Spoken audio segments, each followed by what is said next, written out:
It's Indisputable. I'm your host, Richey. Good to be with you. We got a lot on the agenda today. Breaking down news of the day. Ben Carollo, host of Galaxy Brain, and she streams on Twitch as Bleep Blomp Ben. All right, I said it. Writer, TYT contributor as well. Should be a great breakdown. Top story of the day. Another conservative prolific snitch who has been caught up in a whirlwind of lies, probably led to the arrest of maybe 100 individuals. He was featured, ladies and gentlemen, at the CPAC convention held just a few days ago, over the weekend. Let me do this. Let me first take you to the video. Here it is. So what I have said repeatedly, I don't know, did you research this at all before you asked me? I mean, I knew about it, so. Does it mean a lot to you? If you want to talk about it, you can talk about it. Does it mean a lot to you, though? Does what mean a lot to you? I mean, is it something you're concerned about? It's what something, I'm just asking you the question. Okay, I just was curious because I've answered this many times. I see your hand shaking. I see you feel like you're gonna have your gotcha moment with me, obviously. I'm happy to answer your question. It's just that if it actually means something to you, I would think that you would have researched it a little bit, or you know what I'm saying? Because it kind of seems like you're just trying to have this moment with me. Are you going to answer the question, or are you just going I'm happy to answer the question. I'm just saying that your motivation is a little weak. Okay. You know, and your approach is a little weak. Point taken. And I think that if this actually means something to you, you would have actually researched it. So you don't answer the question? Absolutely. Every person who took a plea deal on January 6th, as I did, and I think as far as I know, probably 800 of the more than 800 people charged took a plea deal. Every part of the plea deal is everyone is required to interview. Since I am a person who's a high-profile person, I have high-profile friends. Naturally, they wanted to ask questions about my high-profile friends. And you snitched on your high-profile friends. Let's be very clear about what you did here. So this individual was featured at their conservative convention inside of a fake jail cell. Now remember, he did not really get any jail time. He got 90 days home confinement or some ridiculous sentence like that. Now, here's what's ironic. I actually had this individual, Brandon Straka, whatever his name is, on my radio show a couple of years ago. He was a grifter then, gaslighting up and down during the interview. So much so that it was a very unpleasant interview and I kicked him off of my program, okay? Now, I did not know at that time that he was a snitch. I had no idea, but he did. Now, he says he was happy to answer the questions about the information that has been exposed, that he was in fact a cooperating witness against those he proclaimed to be his friends.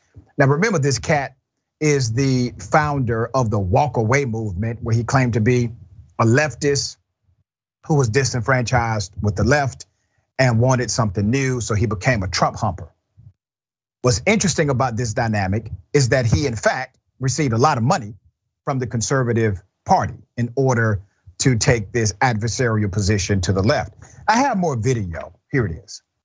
As I have maintained since the beginning, I don't have any knowledge of anybody committing any crimes. I don't believe that there was an organized plot from anybody on our side of the aisle to create January 6th. I think that it was a spontaneous riot that broke out. I don't know which side of the aisle initiated it. I have no idea. Did I go in and answer questions? Of course I did. So did every person who took a plea deal. You know who else answered questions? Donald Trump's children. Did you watch the January 6th hearings? Yeah. Did you see Ivanka Trump answering questions about her father? She provided information about Donald Trump. Are you mad at her? I didn't say I was mad at you. I just want to know if you're talking about that. I know, but I see the way you're coming over here, and you're going to have your moment. You're going to really let me, you know. And I'm just like, come on, we need to think a little bit. So do you want to tell people what you told the DOJ? Do I want to share the information that I shared with the DOJ? No. No. Hell no. Why would he want to share the snitching? I mean, the information he provided to the Department of Justice. Now, here's the thing, Brandon. Let's be adults about the conversation.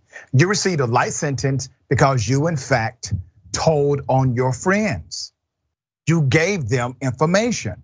It has been exposed in the revelation of your sealed documents.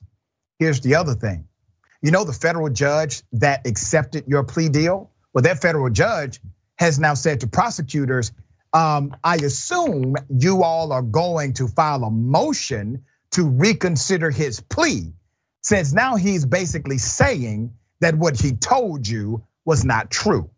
Not only in this conversation that you just saw, but in other correspondence, it seems as if he's proclaiming now that the information he provided to the prosecutors was in fact materially inaccurate, which is a no-no. So he may be going back to jail. Okay, really interesting stuff. Now, this was the exhibit that got people to throw money at him at this conservative convention. Here it is.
Brother, there are better ways to get money on these streets.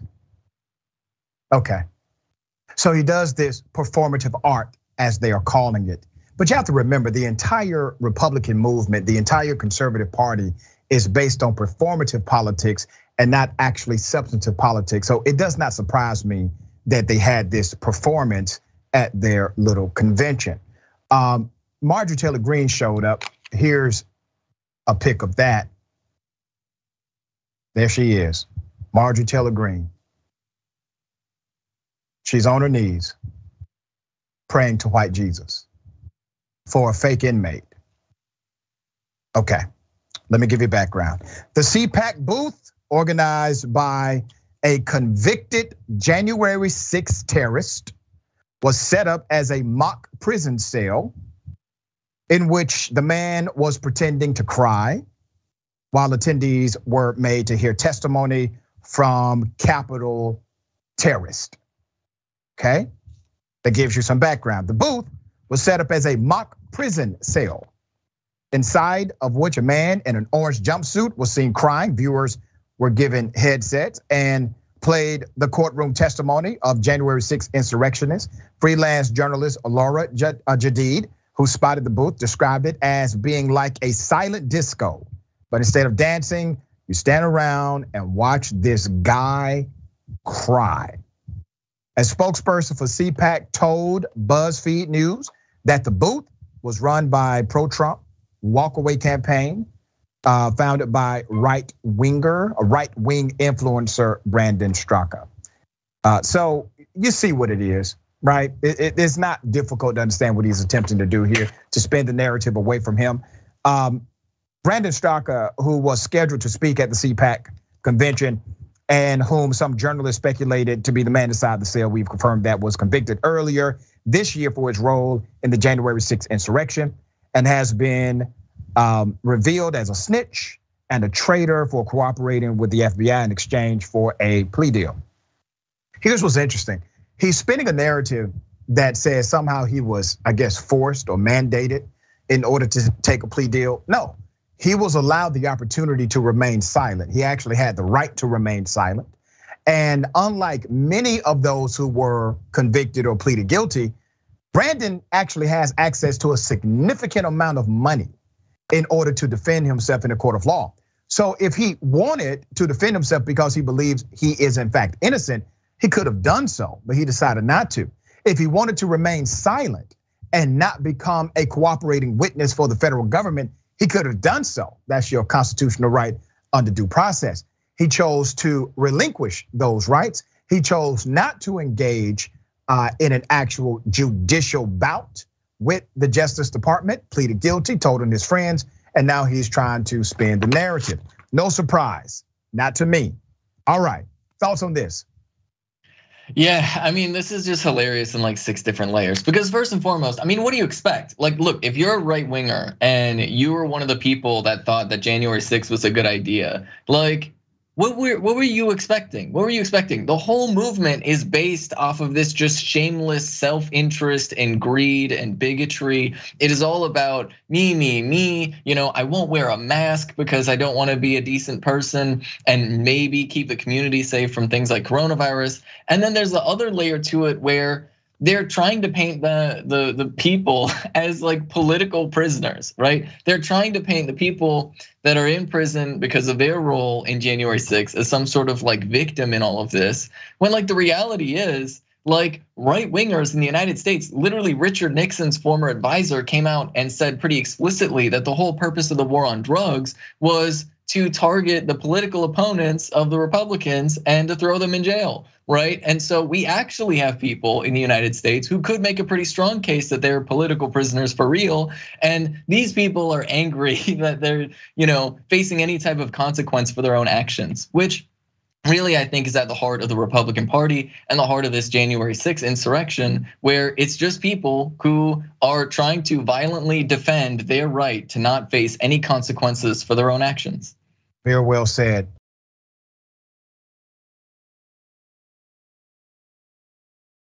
Let me provide an update to a story we reported on a few days ago. An entire police department has now been disbanded in Alabama due to racist text messages between members of law enforcement. Let me bring you to a small town in Alabama. They are disbanding, all right? All of their police confirmed that the police chief, who is Chief James Srigley and Assistant Chief John L. Goss, they have been dismissed.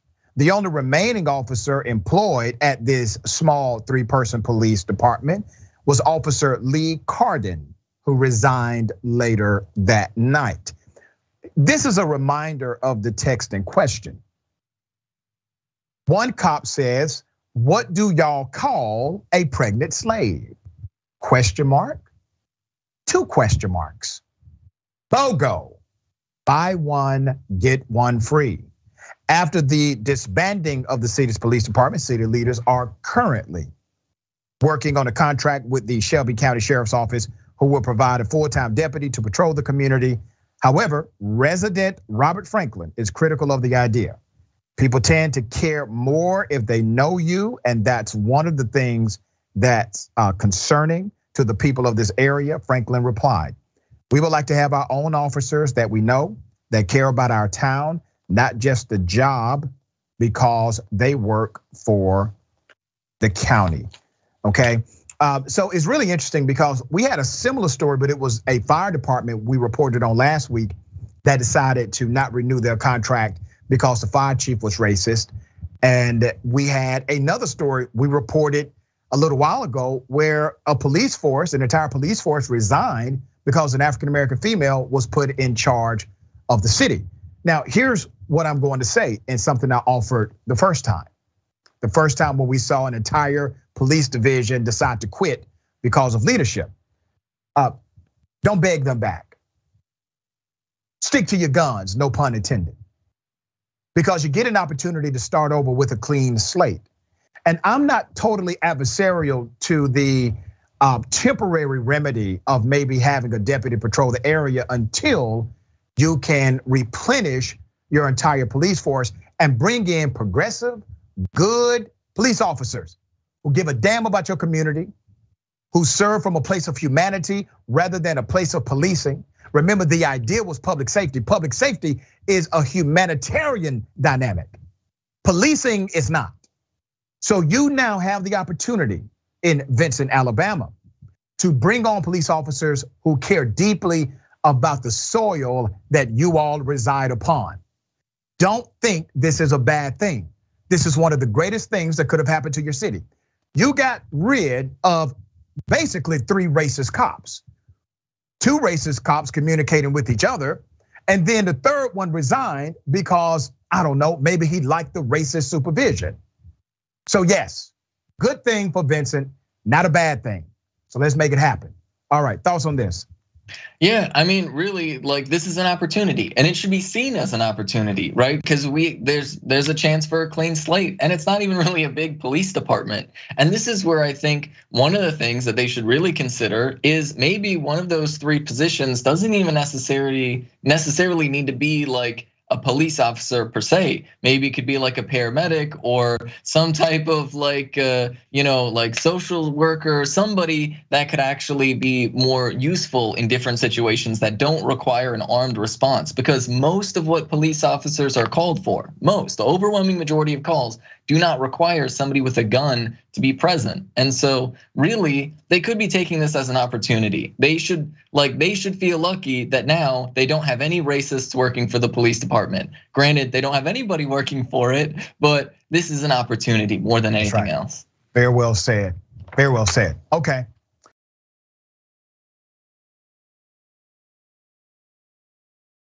Police on police crime. This one ended in a fatality. Put up the picture of the retired lieutenant who decided to shoot and kill a DC cop.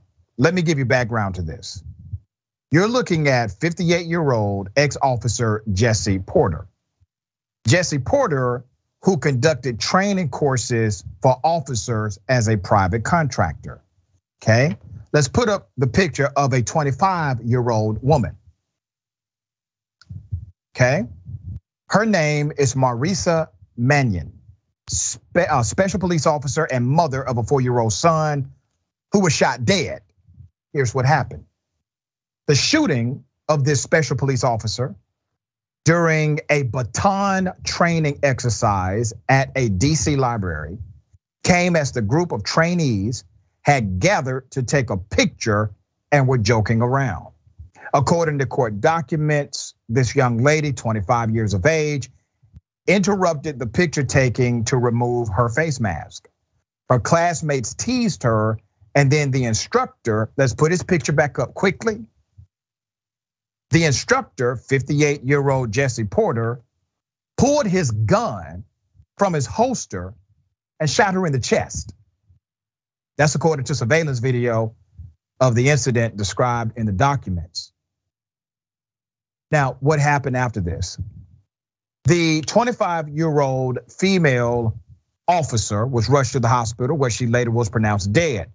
She had been on the force for less than a year. Sources say that Porter mistakenly drew a pistol instead of a prop gun to illustrate how quickly it could be done and accidentally fired the shot. Witnesses said Porter had a brightly colored training gun, a replica, in his holster until the time of the shooting. Metropolitan Police Chief Robert Conti said it was unclear why Porter had live ammunition in his gun during the damn training exercise, which was against protocol. Okay, after Porter discharged the gun, a witness reported him asking, "I thought I had my training gun." Porter told the first police officer who responded to the library on Thursday afternoon, "Why did I do this? Is she okay?" "Oh, she's not okay. Sir, you shot in the chest." All right. Jesse Porter, 58, has now been charged with 1 count of involuntary manslaughter, 1 count of negligence while holding a loaded firearm in the death of the officer.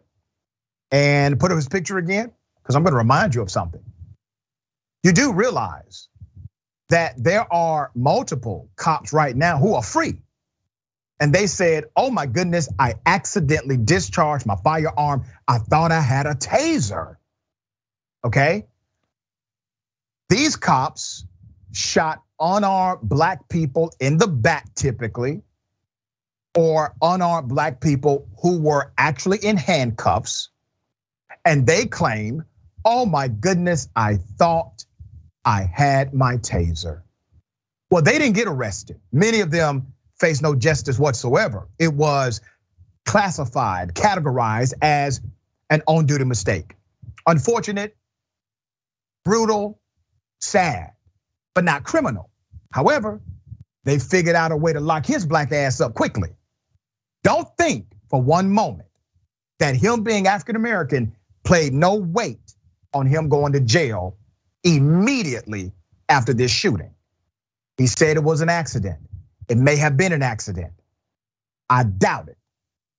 Even if it is an accident, it's gross negligence, which means if you didn't have the intent, you knew good and damn well, sir, that all of the protocols you violated could have led to injury or death of somebody there. That's why these protocols are in place.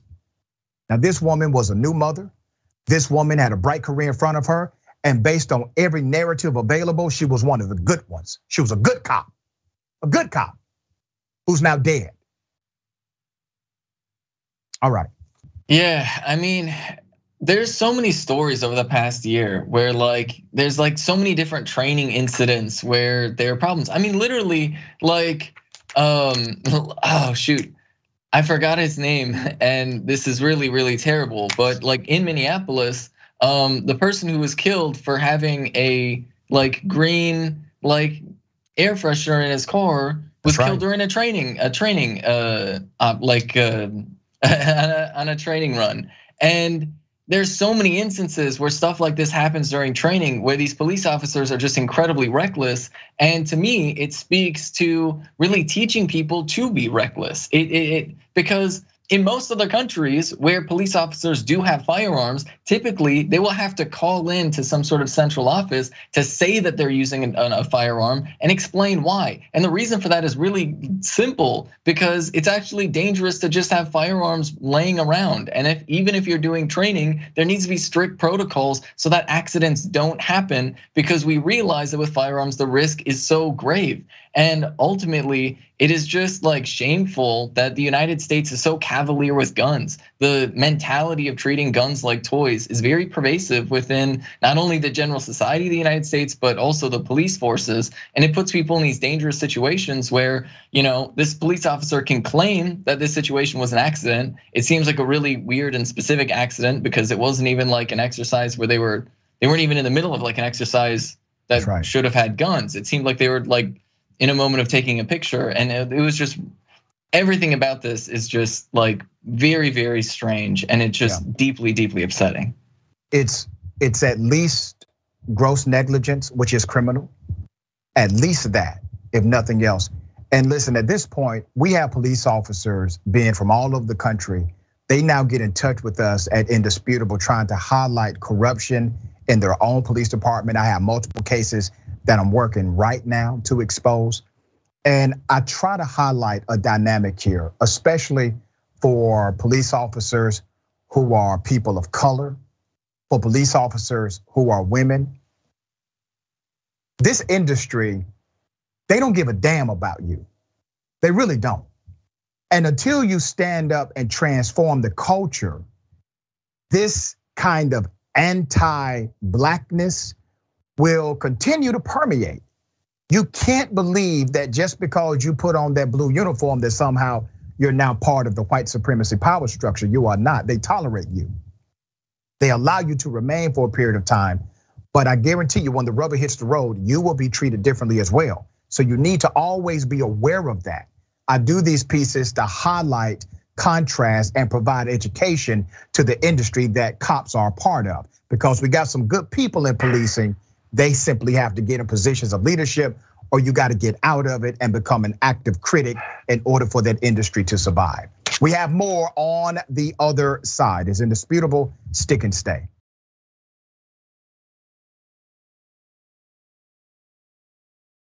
All right, welcome back. We got a lot of show left. Let me read some of these amazing comments. We have, and don't forget, the watch list. So make the watch list part of your watch list. Join the Big Home with Jared Jackson live weekdays, 12 p.m. Eastern time, 9 a.m. Pacific time. You can watch live and follow at facebook.com/watchlist TYT. Also subscribe, youtube.com/watchlist TYT. Let me read some of the comments. I Am Sock says, please visit the CPAC Hall of Professional Victims. Next T1T reporter, a real gun would be distinctly heavier than a prop gun. And it's a different color. It's just, it's as Ben said, all of this is weird as hell, right? All of it is. The trigger mechanism is even different. All right, YouTube, Mary Smith, he sounds high off his own supply of clownish, talking about the guy with very powerful friends, the influencer. Candace DeLeo, reconstruct all these goofy racist police departments. There you go. Noli D says, why wasn't his safety on? Agnostic sister, Doc smelled a rat way back when. I smelled something. Just something wasn't right about the fella. I didn't know he was operating in the spirit of snitch. I didn't know that. All right. Okay. Ladies and gentlemen, got something for you. I wish a Karen would. You want to call the police on them for having a barbecue on a Sunday? You're still free. Back off! I'm going to tell them there's an African American man threatening my life.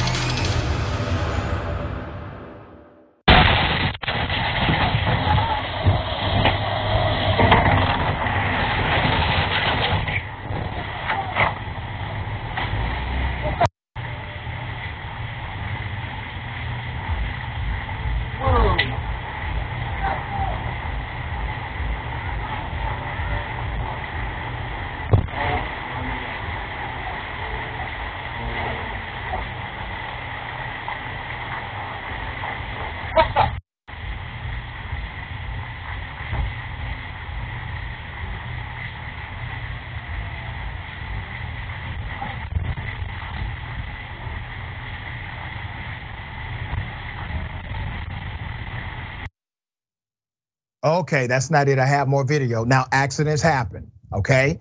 Things go south in vehicles sometimes. Typically, when it is your fault, you do not start attacking individuals who watched you get into an accident, but not Karens. Here it is. All right, you're done. You can stop. You can stop. Thank you. I'm just saying, you're good. We understand what we did, and you don't need to record it anymore. Thank you. All right, I just want to make sure you guys aren't goofy. No, we understand what happened. Get away from me. No, I'm just saying. Worry about what you did. Don't worry about what you did. I'm saying. Talk to that man whose store you That's what destroyed. I'm trying to do. You don't have to record it. Just get the out of here. I'm here. I belong here. Okay. Right there, okay? That's fine. You're encroaching on me, okay? You just drove to the front of a store. Are you drunk? Are you fucking drunk? We understand what happened. Hang on, let me start recording. Go ahead. Tell me your story. I understand what happened. Once again, a cackle of Karens. What happens when a group of Karens come together? Exactly what you saw. Now, it's clear they did something wrong here. The driver ran into a store. 9 times out of 10, that's going to be your fault unless the store is magically moving in front of the vehicle while it is rolling, okay? So that didn't happen. Now let's put up one of the graphics here, full mass, okay? The Karens at this point are literally arguing with the guy who simply witnessed them commit a crime. They ran into a store. And instead of saying, oh my gosh, I'm so sorry, are you okay? Was there somebody in the store that you were waiting on? Are they okay? Is there anything I can do to help? They get upset at the individual recording. And they tell him, you can stop. Well, Karens, you all can stop trying to commit vehicular homicide. But he didn't say that. He said, listen, I have a right to be here and I'm going to be here. And now you are approaching me. Ben, the Karenicity obviously runs deep here. And they really do, as the individual said, you got other things to worry about right now. Why in the world would you be in that kind of tragedy? Like, that's a tragedy. I don't give a damn how you chop it up. You're in the middle of a tragedy and you're concerned about a person lawfully recording on the side of this tragedy. Help me understand this. Yeah. I mean, like to some degree, I get it, right? If you mess up in such a big way, you aren't gonna want people to like put it on the internet. But think about it for like a second. People might be willing to empathize with you a little bit of like, yeah, maybe you thought your foot was on the brake, but it was on the gas. You messed up, everybody messes up sometimes. I mean, not in like that way, but we understand. But when you see somebody filming you and you're like, oh no, I'm gonna be TikTok famous, you won't be, don't worry. It's not an interesting video unless you turn around and get angry at them for simply recording your mistake, right? If you're just a grown adult person and you apologize and you're like, yeah, I'm gonna have to sit here for a while. I'm gonna have to wait till the insurance company figures things out. We're gonna have to it's a whole mess, right? Like, yeah, that's annoying, it sucks, but also actions have consequences. But you can make the consequences better by working with the systems that are meant to deal with those consequences, or you can make the consequences worse by getting angry at anybody that's trying to film you in the process. You make such a great point because the segment is I wish a Karen would. We're not covering the segment because of the accident. Accidents happen, I've been in them myself. We're covering it because of what they did after the accident. So literally they made this a story by their own actions. Okay, once again, we are a mirror. We provide opportunity for reflection and correction.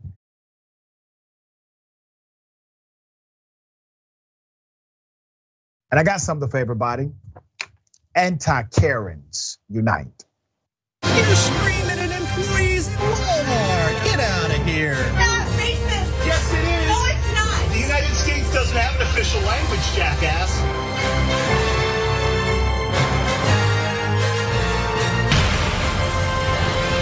Don't come over here and get up in my face and try to get confrontational with me, okay? We'll take so it why upon don't you you. turn around and go back where you came from? Sure, I'm right here. Well, I don't like you right here, and I didn't ask you to come over here. So is there anything else you needed? No. Then turn around and go about your way. I'm not going to turn around and go away. Well, I guess can neither see am I then. You want to have an argument? We'll have an argument. You're being ridiculous. Am I being ridiculous? No, I think you were being ridiculous, and now you're getting your ass called out. So now you want to keep going. You don't know when to shut the up. I simply asked you if you had a problem with And I told you what my problem was. You want to keep going? Because I can have a long list of problems. Again, I told you where you take it over. And I told you where you could go. Have a nice day. You too.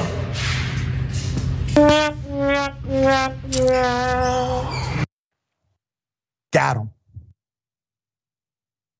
These are different area cops according to the narrative here. We have not been able to independently confirm the identity of the particular officer or officers who were present during this, but it's worthy to highlight that this woman told them what they were going to do.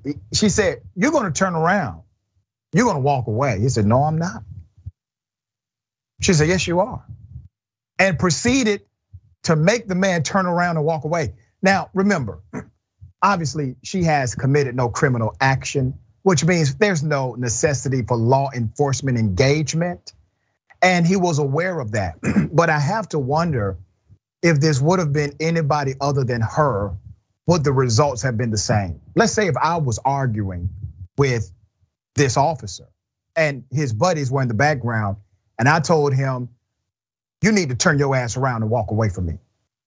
Would he have the same response to me as he had to this woman in front of him? I would say probably not, okay? It is interesting. He did his best to hold on to the little power that he had. He was trying to be intimidating, trying to be adversarial. But in the end of the day, he did walk away with all of his little cop buddies who are in the background, who obviously did not want any of that smoke. This is a highlight in anti-Karenicity. Ben, thoughts? Yeah, I mean, I'm not gonna lie. Watching that video, my heart was racing. I was like terrified of like, because like we know how cop videos like turn out, right? Like that's like half of the stuff we cover on Indisputable here, right? So like that was like terrifying. But it's also like, I don't, yeah, like if you're a police officer, right, you should understand who you are, and you shouldn't be in a space where you're not welcome or wanted, because you're just gonna put people on edge. And it's just so wild to compare this to like, so I was in the military, I was stationed in Germany for like 4 years. And in Germany, their police, it's so wild. They stay at the station until they're called for, and then they show up. And then when they're done, they just go back to the station. They don't really depend on regular patrols, which means that police just typically aren't in spaces where they're not asked to be explicitly. And this kind of thing, believe it or not, doesn't really happen there. Big surprise, I know. And it turns out that Germany isn't crumbling or burning to the ground because of all the anarchy and chaos. It actually is a bit safer, and the police officers don't kill random innocent people. So that really, I think, is at like the heart of this. So it's nice to see people like stand up and say, hey, what are you doing here? But also at the same time, it is pretty terrifying because not everybody can do that. I think we all know that if it was anybody other than a white woman in that situation, it would be a completely different story. Oh, for sure. All right, we got more on the other side. It's Indisputable. Stick and stay.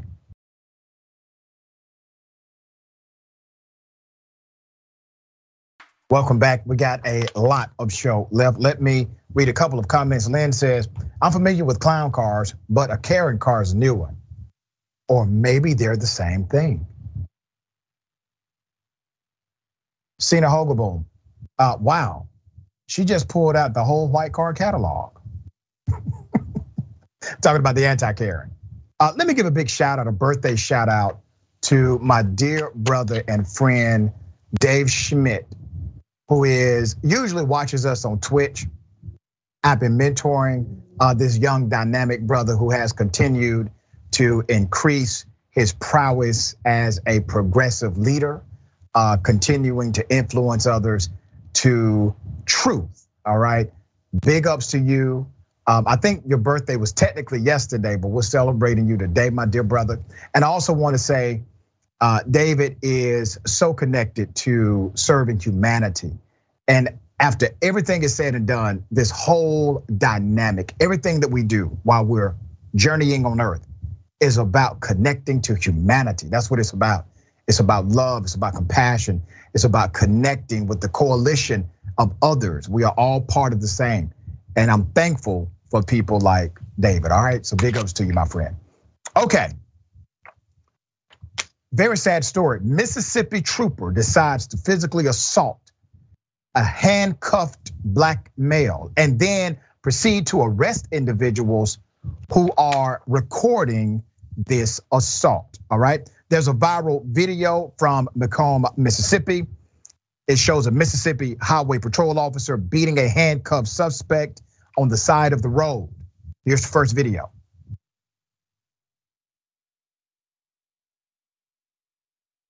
This man just got through jumping on this man while he was in the car, y'all. Yeah, we looking at you choke the man. That's why you told us to stop. We looking at you choke the man. We gonna stay back, but we gonna record you. We gonna record you. We wanna know why you was in that car. We wanna know why you was in the car jumping on him. We wanna know why you was in the car jumping on him. We wanna know why you was in the car jumping on him. Put your hand on me, bro. Hey, who you is, bro? Just wait. Man, don't grab him. Hey, man, don't do that, bro. Hey, I got him on live. I got his ass on live. He got him handcuffed, man. You said you ain't had no business jumping on him. You ain't had no business jumping on him. Look at this. Look at this, man. Look at this, y'all. Look at this. He got on handcuffs. He got on handcuffs. He got on handcuffs. He got on handcuffs. Yeah, bitch. We don't care. You need to be going. You need to be going. Very sad. I have more video and more egregious activity from the police. The individual they were assaulting, his name is Eugene Lewis. Eugene Lewis was in handcuffs, okay? and individuals standing by were recording. These were his brothers. There was a back and forth between law enforcement and the brothers. Here it is.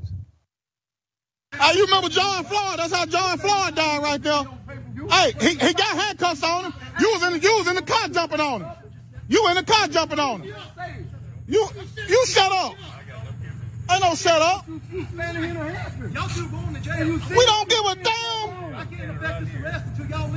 You was just in the backseat beating him up.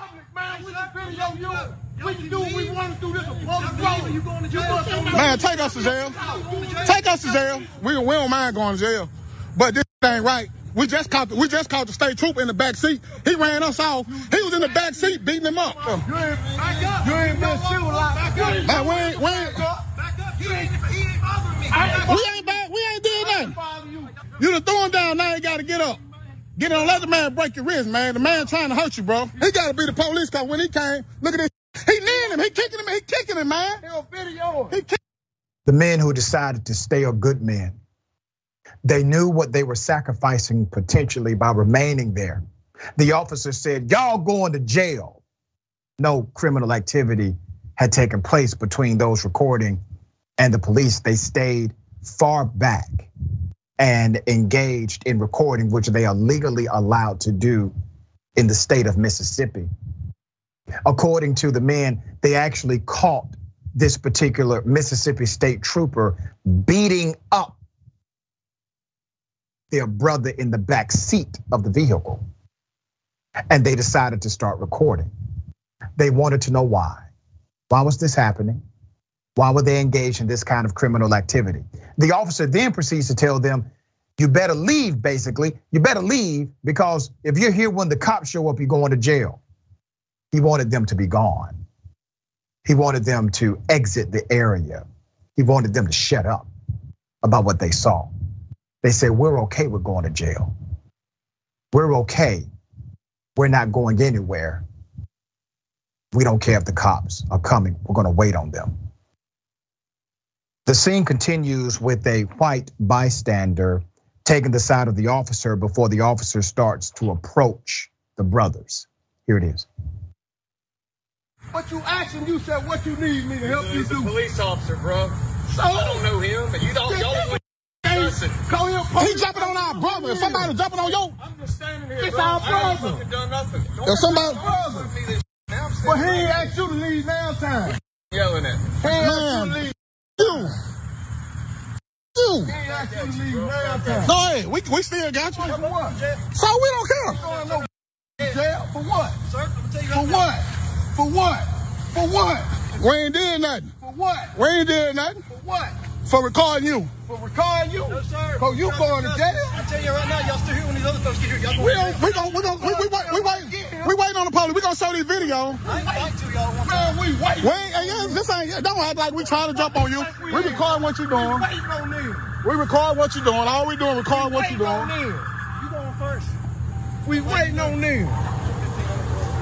Don't get in that car. Get in that car. For what? I ain't getting in no car. Put the phone down. I ain't getting in no car.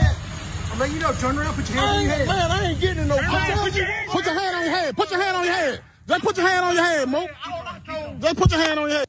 This is so damn sad. They are engaged in legal behavior. Recording a public official, recording a cop is 100% legal in the state of Mississippi. But these cops wanted to put them in their place. A white male bystander starts to interfere, and he's not told to get back in his car. The white male bystander is not told to be quiet. He's escalating things. The white male bystander is not told, listen, you need to stop because this is not making things better. He was allowed to walk freely, to proceed to go up and down that street freely with absolutely no rebuttal from law enforcement. I have more. Once again, let's put up the picture of the man they assaulted, Mr. Eugene Lewis. Okay. Eugene told WJTV he didn't know what would have happened to his, had his brother Packer not Facebook live stream the incident. He said the officer first pulled him over for allegedly doing 35 in a 30. I can't never let this go, he said. I ain't did nothing to him. I know this same white guy would do another black guy like that. The video runs a little more than 5 minutes. Packer and Darius Lewis, Eugene's brothers, can be heard in the background narrating the officer's actions and exchanging words from time to time. From the video, the two stay back away from the officer and their brother, but they refuse to budge, right? They stay far enough away not to interfere with the investigation, which is the criminal dynamic. They stayed far away. No criminal act has taken place. All three brothers were arrested. Let's put up a picture of Packer Lewis. Packer Lewis, the man you're looking at, took to Facebook following his release from jail. In a post, he said, quote, "We don't need officers here to protect and serve like this trooper. I stayed in jail for a couple of days for absolutely nothing. Sad, but it's the world we live in." Mayor Lockley confirmed the incident involved a Mississippi Highway Patrol officer. Put up a picture of the mayor.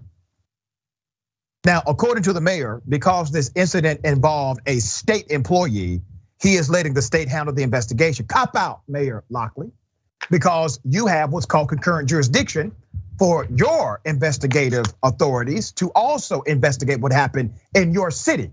Because the people who elected you and the people you appointed to enforce the law, they have jurisdiction here to investigate what happened. But you are copping out. Although outside of his jurisdiction, he wanted assurances it would be investigated. He said, quote, "This is alarming that something like this would happen within the city limits of Macomb.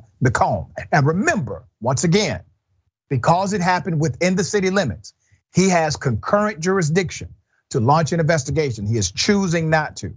So while the narrative is outside of his jurisdiction by way of employment, the employment is outside of his jurisdiction, but the activity of the cop is not.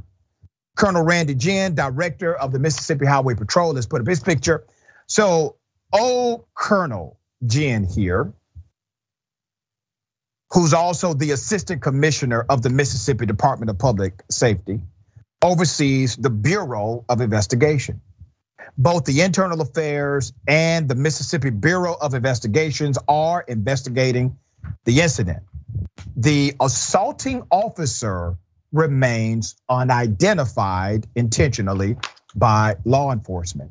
Now, I want you to remember the white male bystander who just got out of his car, decided to get himself involved and received absolutely no rebuttal from law enforcement. You see, white men in particular, they feel empowered to come against black males, especially if they are in a conflict with law enforcement. Not to stay out of it, not to be thoughtful about their engagement, but to literally come after black people as if it is open season on black men who may have an engagement or encounter with law enforcement. Let me show you a video of a civilian who decides to kneel on the back of a man who's already pinned down by the police.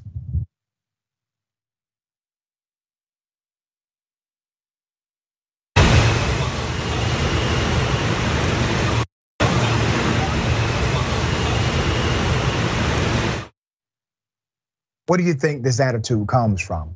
What do you think this sentiment comes from? It comes from this notion that somehow white men and police departments are basically empowered to be antithetical to black lives. What other excuse is there? What other reasoning, what other conclusion can you come to? All right, this happened at the Broadway Lafayette Street stop. What are your thoughts here?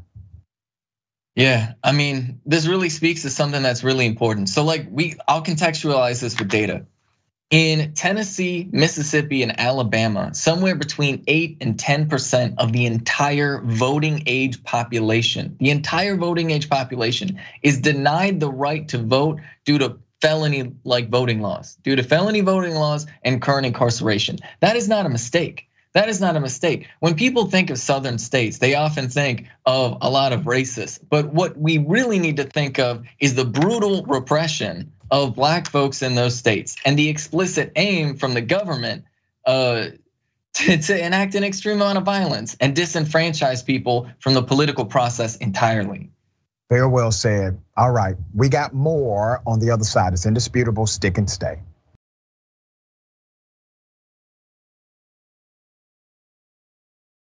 All right, welcome back. We got a lot of show left. Let me say thank you to Denise, Marcella, Ivy. Welcome to Indisputable. Thank you for joining.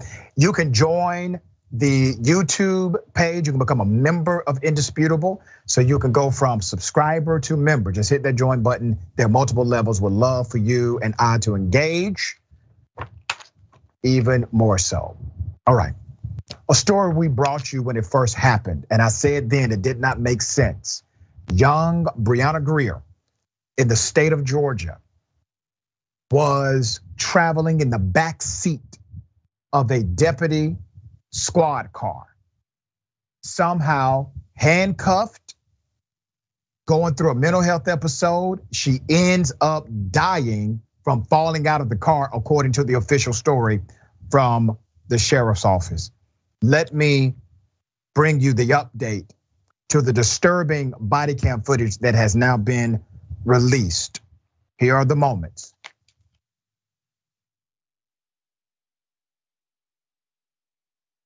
I'm not drunk. I haven't had anything to drink. Come on, you're gonna be totally drunk. Come on. I haven't had anything to. No, you can give me bring your breathalyzer. Bring out your breathalyzer. Bring out your breathalyzer. Bring out your breathalyzer. So what? Bring out your breathalyzer. Bring out your breathalyzer. Grab Get out of me. Now you can get charged. Get out of me. Now you can get charged. Oh, Lord, she's slipping out. Oh. Brianna, you wanna walk? Grab her.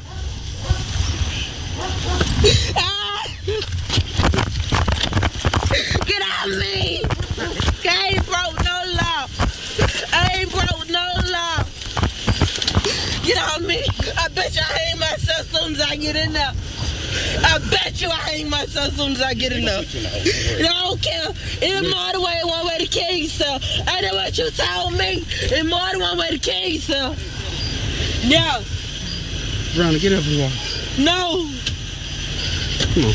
Y'all better knock me out. And I got a sting in my heart.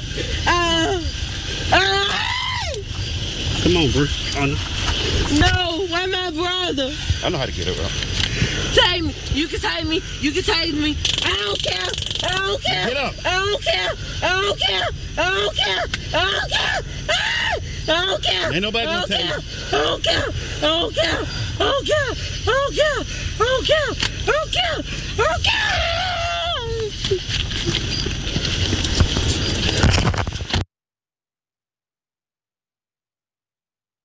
Put up a picture.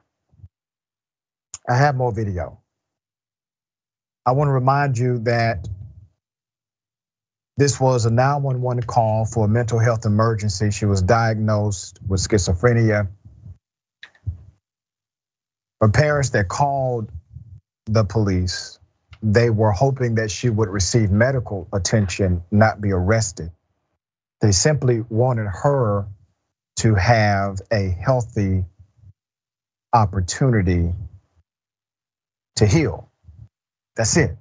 They never wanted her to go to jail. They never reported a criminal incident. They reported a mental health issue. And everyone responded but a mental health professional. She was found alongside the road where officers attempted to wake her. Here's that video.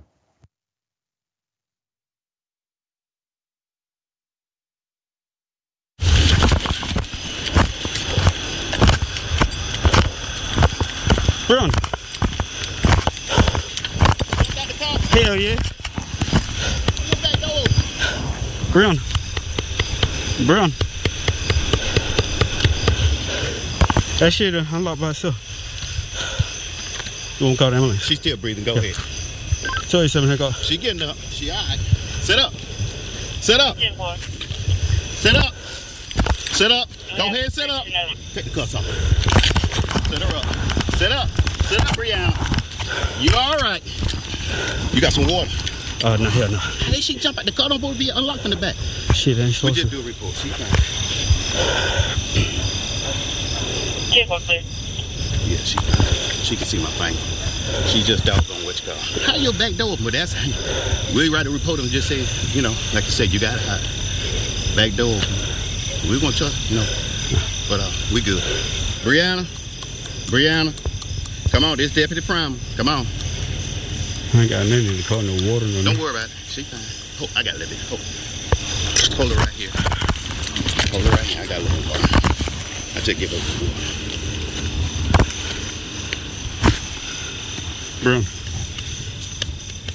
Bro. These sick SOBs are already coming up with their cover story. They are insensitive to the reality of her mental health condition. They never should have been the ones responding to this in the first damn place. She gets airlifted to Grady Hospital, which is miles away from Sparta, Georgia.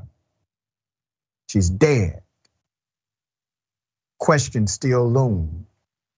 We saw a woman going through a mental health crisis, handcuffed, being thrown into a police car by insensitive, negligent deputies. So all of a sudden, back doors of police cars are allowed to be open from the back seat? Did you provide a setting change that allowed this to happen? Did you not close the door when you took off intentionally? I have questions. Why is she dead? Put up a picture again. Why does she look like this days later?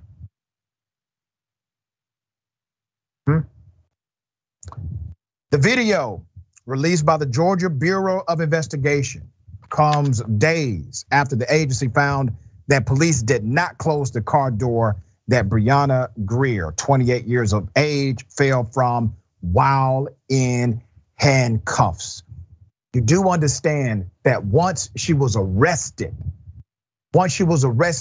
she was then in the care of that deputy, in the care of that sheriff's office.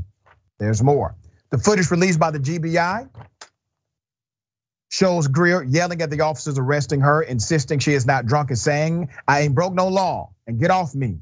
You see, if I don't hang myself when I get in there," she said, while cops, one of whom had activated his stun gun, took her into custody. According to the GBI investigation, cops then opened the rear doors of the car to put Grier, a mother of two, in the back seat. The deputies closed the rear driver's side door. The investigation shows that the deputy thought he closed the rear passenger side door. The report says the police did not put her seatbelt on. The investigation revealed they had multiple violations dealing with an individual who was already going through a severe mental health crisis, and they did not give a damn.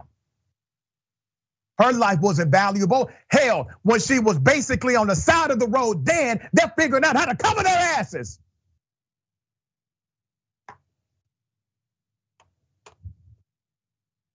The GBI said the deputies left the scene and drove a short distance, during which Grier must have fallen out of the car.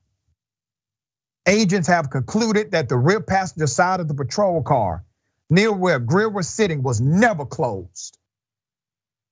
The GBI statement said officers found Grier face down on the side of the road, non-responsive. This investigation remains open to this very moment. We brought you this on day one.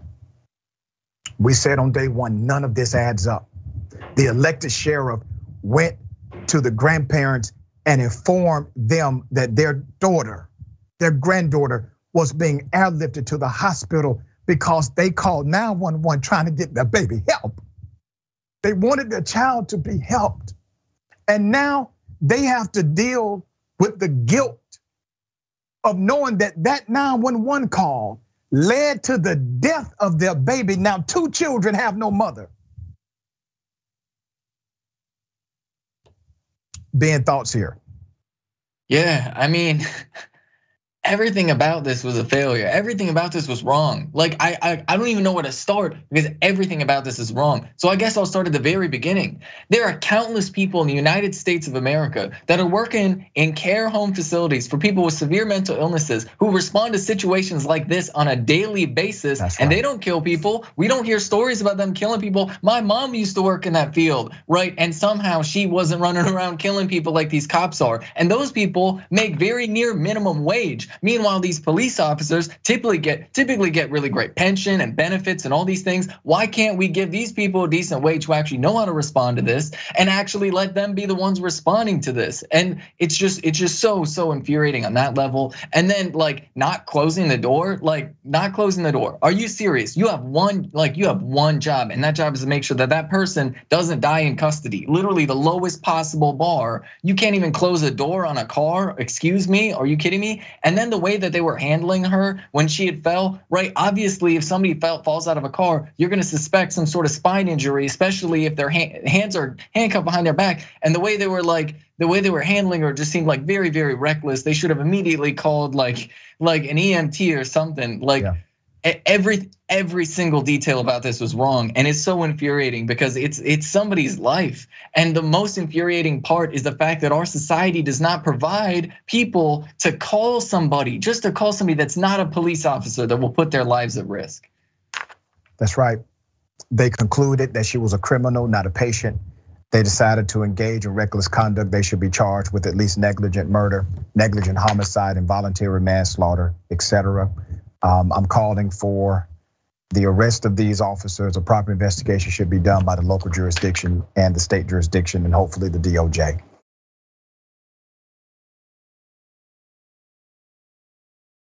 All right, predator teacher gets 60 days. 60 days for sexually assaulting a student for 3 years, from 13 to 16 years of age. 60 days. Let's put up a picture format here. Her name is Marka Bodine.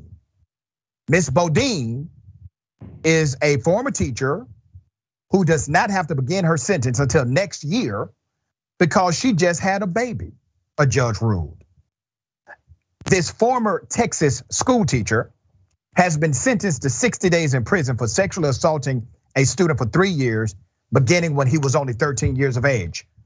Ms. Bodine, who had taught the 6th grade, will not have to begin serving time until next year because she just had a child and the judge was sympathetic about her giving birth. The infant's father is not the child in question, according to Bodine's attorney. The 32-year-old woman had pleaded guilty earlier this year to aggravated sexual abuse of a child under 14. She was sentenced on Tuesday. Harris County Judge Greg Glass, let's put his picture up, ordered Ms. Bodine to serve 10 years probation, and she must register as a sex offender and undergo therapy.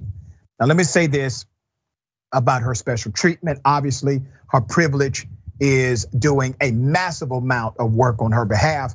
But let's talk about this judge as well who allowed this ridiculous sentence. This judge is a Democrat, and I don't give a damn that he's a Democrat, he's wrong. There was a child victimized for 3 damn years who would have to go through a lifetime of therapy in order to correct what this monster did to him.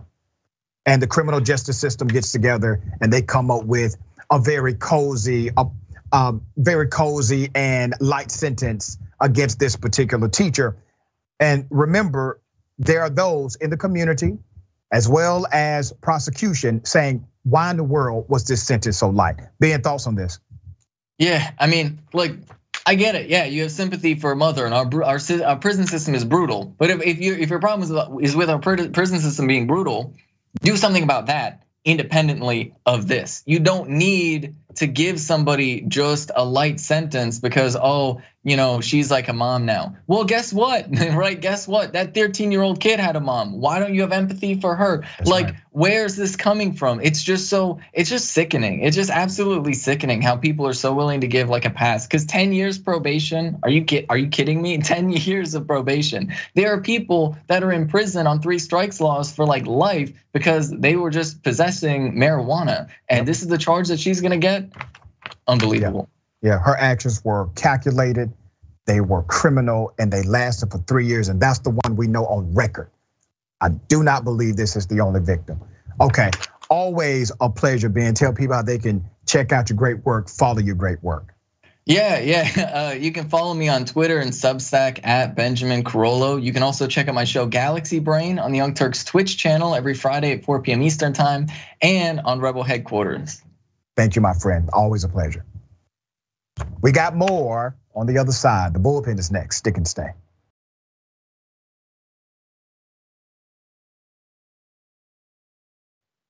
Ladies and gentlemen, welcome to the bullpen.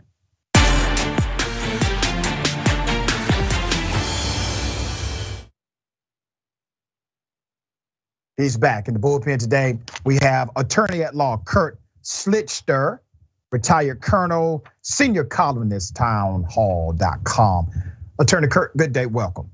Oh, great to be here, Dr. Richey. I always appreciate you having me. Well, listen, man, we appreciate you being on the show. I know you just came from that remarkable convention known as CPAC. I think you were in Texas. And you have some insight to the conflict or the potential political conflict between former President Donald Trump and current Florida Governor Ron DeSantis running for president against each other. So if you would, I don't want to presume what you know or believe about that matchup, potential matchup. Give us your thoughts and then I will opine. I think we're going to see a matchup, and I think that's good. I do not believe that anybody should get a coronation. I do not believe that anybody should get a pass. Look, I like Donald Trump. I like Ron DeSantis too. I was at DeSantis' Sunshine Summit. I saw him speak for probably the 7th or 8th time. He keeps getting better. He's very, very popular with the Republican base. Donald Trump spoke at CPAC. I didn't happen to see that speech, but I've seen him many, many times. He's very popular there. Look, the Republican Party has got to figure out which way it's going. There's nothing wrong with that. That's not a crisis. That's not a problem. That's a good thing. I want the strongest possible candidate to take on whoever the Democrats put up in 2024. And the way you do that is you go out there and you test the candidates. And that includes the former president. That includes the governor of Florida. That includes anybody else who wants to step in. I believe we'll probably see Mike Pompeo, Ted Cruz, Tom Cotton, I think, is likely to join in. Maybe Rick Scott, also of Florida. Maybe Nikki Haley. Maybe my personal favorite, Liz Cheney. I'm sorry, I must have broke your sarcasm. Yeah, I picked up on that, brother. No, I'm very excited about it. I think it's good that there's disagreement. I think there's good that there's going to be a conversation. I think that makes the Republican Party stronger, and I want a strong Republican Party. Let me break down some of the numbers that were illuminated at the latest CPAC convention. So 69% of the individuals there said Trump is their guy for president of the United States. Ron DeSantis came in second at 24%. And then you had a third guy, Ted Cruz, was polling at 2%. But if you eliminate Donald Trump, all of a sudden, DeSantis goes to 65% as the favorite candidate. It is interesting that both of these individuals are talking about running against each other. Typically, in a matchup like this, where you have a former president and then somebody who's popular in the Republican Party, they're talking about teaming together. They're talking about running president, vice president. That's not the conversation, at least at present. But let me also go to Trump as a force in the political world. Trump presently excites Democrats more than he excites Republicans. He has reached what we call market saturation. According to all of the latest polling, Donald Trump running for president almost guarantees a Democrat will win based on polling. Now, I know polling is not prediction. Polling is a snapshot of the current sentiment of the voter that could change like the wind. DeSantis does not have that same negative as Donald Trump does, even though his negatives are still obviously very high with moderate and left-leaning voters. So how do you reconcile the reality that you all could basically produce a Republican nominee, being Trump, who actually animates excitement on the left in ways he does not excite his own base anymore? Well, as usual, Dr. Richey, you have put your finger right on it. You've gotten the question that Republicans have to face. Look, I think Donald Trump has a ceiling. There are some people who will never be convinced to vote for Donald Trump, but maybe might be convinced to vote for Ron DeSantis or a Nikki Haley or somebody like that. That's the reality of Donald Trump, and it doesn't do us as conservatives any good to sugarcoat it. There are people out there who just hate him and will never vote for him no matter what. There are other people who love him and really like him. Now, look, the CPAC is an unusual gathering. It is very hardcore Republicans. It is a lot of people who like Trump a whole lot. What I've seen out there is the way Republicans feel about Donald Trump, many of them, is we love the guy, but is he the right guy? Remember, it was 7 years ago that he came down that escalator. With Trump, you're always going to get Donald Trump, the stuff that's great in our opinion, and the stuff that's challenging. He doesn't change.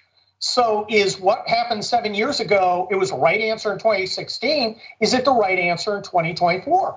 And that's the question that a primary, the voters have to decide during the primary.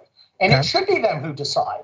And I think Donald Trump is today more likely than not to run. All right. Tomorrow, let me ask you a policy question, because these candidates, DeSantis and Trump, are identical policy-wise, except for one major issue. And I think DeSantis is going to exploit this.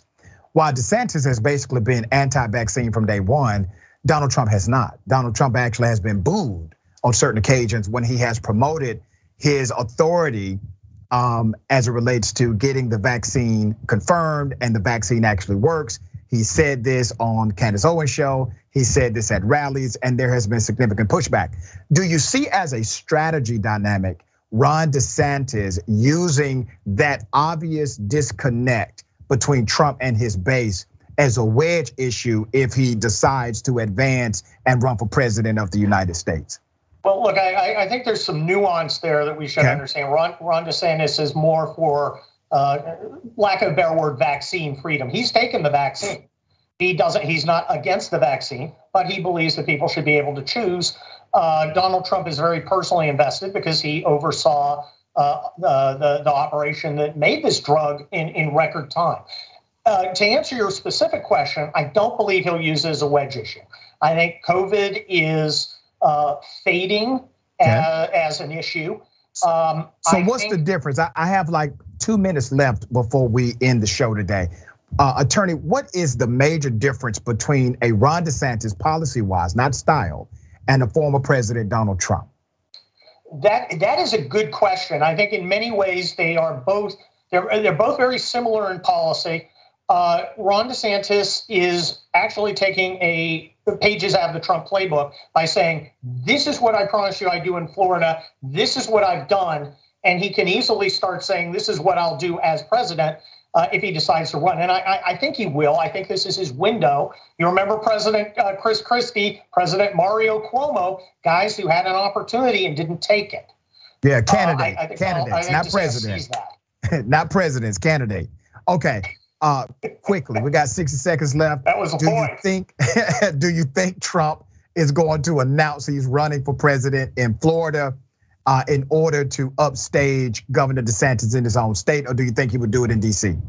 I think he would do it in Florida, but not. It might be to upstage DeSantis. He's got to be very careful, Dr. Richey, very careful, because DeSantis is very popular among the conservatives. He starts attacking DeSantis. I think that could boomerang. So he's got to walk a very thin line.